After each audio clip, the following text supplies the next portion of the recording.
génétique, on va commencer tout simplement à définir ce qu'est l'hérédité. L'hérédité, c'est une sous-discipline de la biologie. La biologie, c'est la science qui étudie la vie, donc vous savez que vous pouvez étudier les plantes, vous pouvez étudier les êtres humains, vous pouvez étudier plein de choses sur la biologie. Donc l'hérédité, c'est quelque chose qui va être utilisé par la biologie. Et il étudie spécifiquement les caractères héréditaires des individus, leur transmission au fil des générations et leur variation, c'est-à-dire des mutations. Regardons la petite image qui est ici. Vous regardez, vous voyez 4 visages d'enfants.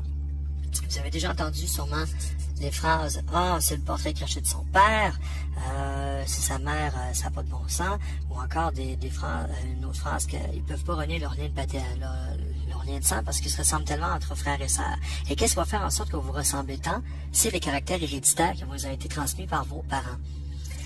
On parle de la couleur des cheveux, la couleur des yeux, du trait du visage, votre grandeur, si vous avez des taches de rousseur, etc., etc., etc. Donc, l'hérédité, c'est ce qui va faire en sorte que vous êtes relativement différents, mais semblables en même temps. La seule manière d'être parfaitement identique, c'est soit que vous soyez un clone ou encore que vous soyez un jumeau identique ou un triplé, mais vous comprenez le principe. Donc, l'hérédité, ce sont des gènes qui vont être transmis par vos parents par l'entremise de la molécule d'ADN. Et qu'est-ce que la molécule d'ADN? On va la définir. Donc, c'est une grosse molécule qui est à l'intérieur de nos cellules. Elle est constituée de 2 brins formant une double hélice. Donc, vous voyez qu'il y a un brin ici et qu'il y en a un brin là. Vous remarquez aussi qu'il y a des couleurs bleu, jaune, rose et orange. Je vous demande de les retenir. On va en avoir besoin un petit peu plus tôt, un peu plus tard. Donc, un gène, c'est un segment d'ADN qui porte le code permettant la synthèse d'une ou de plusieurs protéines. Vous regardez la molécule d'ADN qui est ici, ce qui est entre l'intervalle noir, c'est simplement une séquence de la molécule d'ADN qui va déterminer un gène.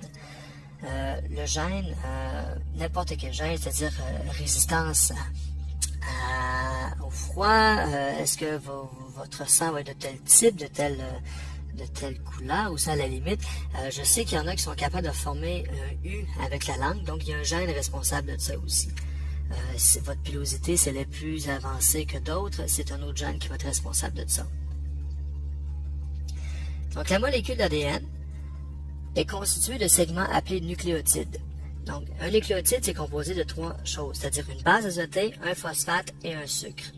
La base azotée, c'est la seule chose qui va être différente pour chacun des nucléotides. Vous regardez ici, quand on parle des 2 brins, vous les voyez qui sont là représentés en gris et en mauve. Les nucléotides, eux autres, ce sont les couleurs vert, jaune, rouge, orangé et bleu. Donc, vous remarquez qu'il y en a 4 différents. Et les bases azotées contenues dans l'ADN sont 4. On a vu qu'il y en avait 4. Donc, l'adénine, représentée par la lettre A, la thymine par la lettre T, la cytosine par la lettre C et la guanine représentée par la lettre G. Regardons encore l'image. Vous remarquez qu'il y a des espèces de pointillés entre les bases azotées. C'est ce qu'on appelle des ponts qui vont faire en sorte que tout simplement les bases azotées vont être liées ensemble. Mais surtout aussi, je veux que vous remarquiez la forme de la fin des bases azotées. Donc, regardez, le T et le A sont en forme de triangle et le C et le G sont en forme arrondie. Donc, juste avec ça, on peut tout de suite conclure que le T aurait de la difficulté à fermer, on peut dire ça, la liaison complète avec le G et le C. Pourquoi? Parce que la forme n'est pas faite parfaitement. Autrement dit, c'est comme si on essayait de mettre un mauvais morceau de casse-tête à sa place. Donc, le A et le T sont des formes complémentaires et le C et le G vont être une forme complémentaire aussi. Et c'est ce qui est important à retenir. Donc, la plupart des brins sont complémentaires, c'est-à-dire qu'on va toujours observer les paires suivantes. L'adénine va toujours avec la thymine et la cytosine va toujours être avec la guanine. Et ça, c'est invariable. Regardez le brin ici. Donc, vous voyez que le T va être avec le A, le G va être avec un G va être avec un C. On ne voit pas la lettre, mais on devine que c'est un T à cause de la couleur jaune et il va être avec un A. Donc, c'est toujours les mêmes paires qui vont revenir. C'est-à-dire que si d'un côté, on nous donne un T, ben de l'autre côté, ça va être un A. Si d'un côté, on nous donne un C, de l'autre côté, ça va être un G. Et ça, c'est super important à retenir. Parce que ça se pourrait que dans les examens, on vous donne une séquence ADN, je mets juste un brin et que vous devez compléter le brin du dessus ou du dessous. Donc, c'est-à-dire qu'on va vous donner la moitié de la molécule et vous devez compléter. Donc, si vous avez un T ou un A, ben, ça va toujours être un A ou un T qui va être avec. Ce sera jamais un C ou un G. Donc, le A avec le T, le C avec le G, vous devez le savoir par cœur. C'est pas super compliqué, mais c'est facile à oublier. Donc, la synthèse des protéines va s'effectuer en deux parties.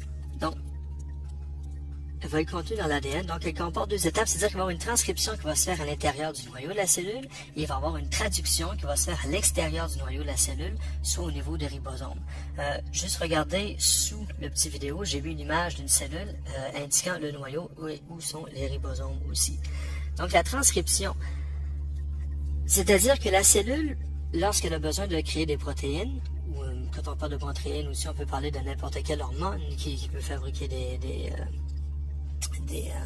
qui va nous influencer au niveau hormonal, bien entendu. La cellule ne peut pas envoyer directement sa molécule d'ADN se faire copier parce qu'elle en a besoin. Donc, elle va tout simplement copier sa molécule d'ADN et elle va l'envoyer au ribosome par l'entremise d'un messager qui s'appelle un ARN messager, qui va transformer l'extérieur de la cellule, une copie d'une partie de l'information génétique, c'est-à-dire la partie qu'on a besoin pour faire la synthèse de la protéine. Et cet ARN messager-là va transporter la copie du code génétique au niveau des ribosomes, qui eux autres vont faire la traduction et qui vont être capables de créer la chaîne d'aminés nécessaire pour former la protéine.